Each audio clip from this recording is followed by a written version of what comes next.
Hi, I'm Cris with Inclusive Ceremonies, and I want to talk to you about your wedding vows.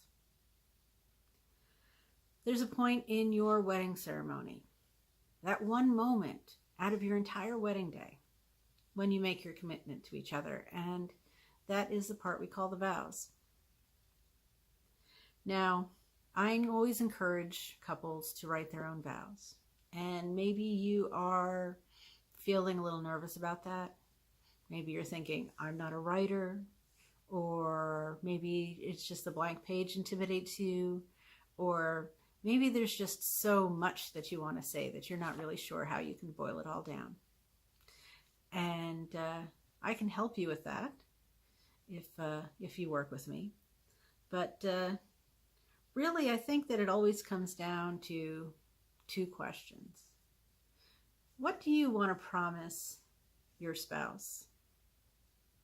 And secondly, and I think a lot of people don't think about this, what promises do you want to hear from your spouse on your wedding day?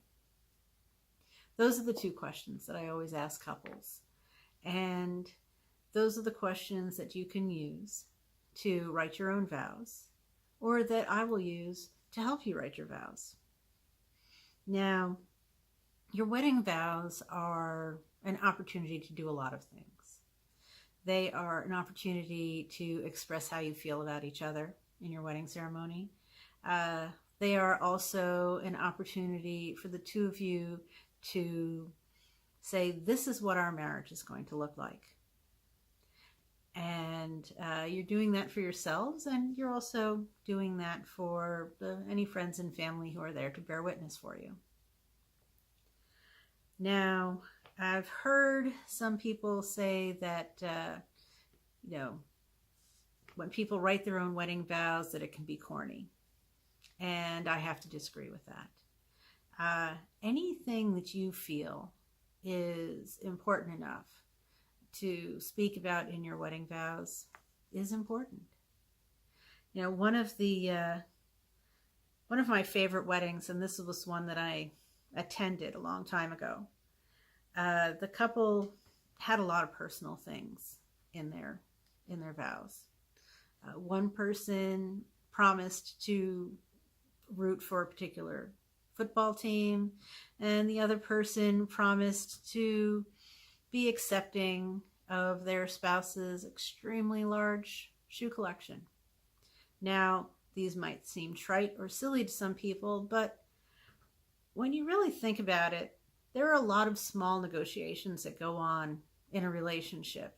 And sometimes a football team or a shoe collection can actually be bigger than they seem from the outside. So if you are feeling like you need to promise that you'll try to get up earlier, or promise to lend the other person your car, and those two things come from my husband's own wedding vows, then yes, those things belong in your wedding ceremony.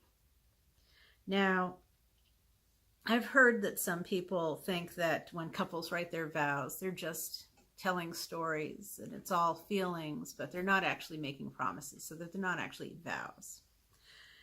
And to me, those memories that you share, those feelings that you share, those are a way of saying, this is what I love about us, and this is what I want us to continue to be in the future. So while they're not an outright promise, I consider them to be vows.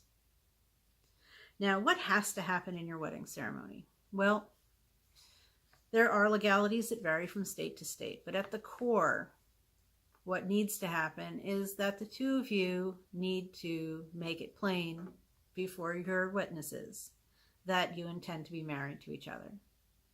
And if you are writing your own vows and have a lot of personal things to say, how I accomplish this in the ceremony is to start you off with just the I do's. Do you take this person to be your spouse, partner, husband, wife, whatever term you like? Do you commit to this person in marriage? Then you respond with I do. I ask the same question and your spouse responds with I do. So it's easy to get through that part. and then open up the opportunity for you to say the things that are really in your heart. Now, there are numerous ways that you can actually make your vows to each other, and depends on how you feel about speaking, whether or not you think you're going to be nervous. I mean, these are the things that couples often say. One way to do the vows, and I'm sure you've seen this, is just reading them.